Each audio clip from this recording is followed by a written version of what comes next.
Evet, şimdi Yaman Araslan Spor Kulübü'nde antrenman görüntülerini alıyoruz.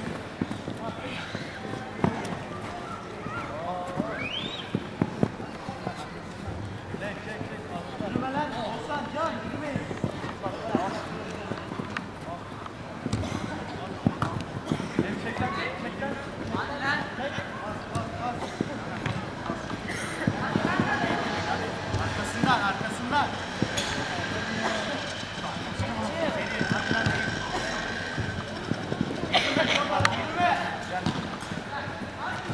Evet, şimdi Serkan'ı çekiyoruz. Serkan arkadaşımız çalışmalarını seri bir şekilde yapıyor. Üzerinden hızlı bir şekilde üstünden atlayacak. En yukarıya, en yükseğe, en yukarıya, en yükseğe atlıyor. En yukarıya, en yükseğe. Bırakmayacaksın çalışmaları. Evet. Hızlı bir şekilde seri geçiyorsun. Bravo. Şimdi hızlı S çiziyorsun. Geri geri, önlü arkalı. Evet. Daha hızlı bir şekilde. Aferin, bravo Serkan. Evet, haydi daha hızlı çalışın bakayım.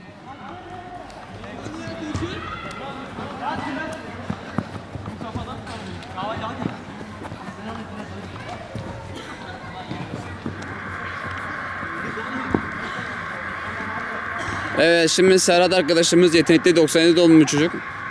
Şimdi onun görüntülerini alacağız.